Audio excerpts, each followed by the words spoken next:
bienvenue à Parole autochtone, c'est Mélissa Mollin-Dupuis. Cette semaine, je suis en direct du Nitaskinan. J'ai la chance d'être au kilomètre 60.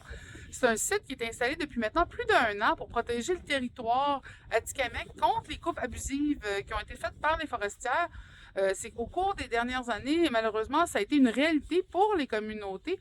Je pense particulièrement, par exemple, au kilomètre 95, là où une érablière traditionnelle qui était tenue par une famille, protégée par une famille, justement, a été complètement rasée par de l'activité, justement, de foresterie. Pourquoi est-ce que je veux en parler? C'est que c'est une réalité qui va exister de plus en plus en différents endroits à travers les 3 grandes communautés Atikamekw sur le Nitaskinan, puisque malgré le fait que les communautés, le gouvernement et la foresterie ont souvent des discussions entre elles, souvent les ententes tripartites qui se font ne sont pas respectées par un des 3 parties.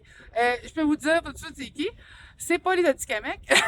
Donc, cette réalité-là force la communauté à devoir s'installer sur des sites qui sont habituellement laissés tranquilles parce qu'on protège le territoire sans avoir besoin de l'habiter. Mais maintenant, en utilisant un des droits ancestraux de pratique sur le territoire, un des droits aussi qui est reconnu par la Constitution, c'est-à-dire d'être autochtone sur son propre territoire, dans le fond, en utilisant les corps autochtones, on peut encore protéger le territoire. Et là, je pense beaucoup aux Atikamekw parce que présentement, je suis dans le territoire Atikamekw. Mais on voit cette réalité-là aussi exister présentement chez les Wet'suwet'en. Justement, il y a eu des arrestations de protecteurs du territoire. On voit qu'il y a des injonctions qui sont envoyées à d'autres protecteurs du camp ici au Québec.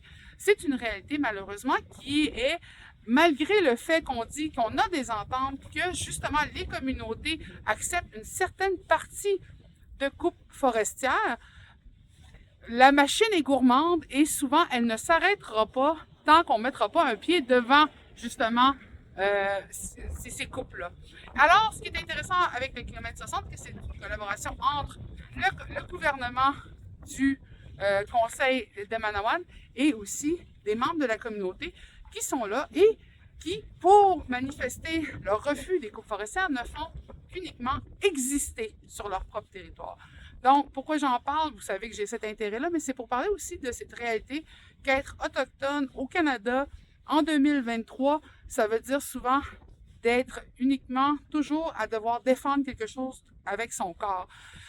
Et ça tombe en plein moment où même l'Église elle-même reconnaît que le terra nullius, c'est-à-dire la doctrine de la découverte, est une doctrine sur laquelle on n'aurait jamais dû baser l'exploration de l'Amérique du Nord. Et mais maintenant, on voit les conséquences. Et aujourd'hui, malgré que terra nullius a été répudié, on en voit les effets encore pour les communautés autochtones. Donc, c'est intéressant. J'invite les gens à suivre justement ce qui se passe sur différents territoires, dans différentes communautés, parce que c'est des enjeux qui concernent justement les Québécois et les Canadiens autant que leur gouvernement que les compagnies pour lesquelles elles travaillent.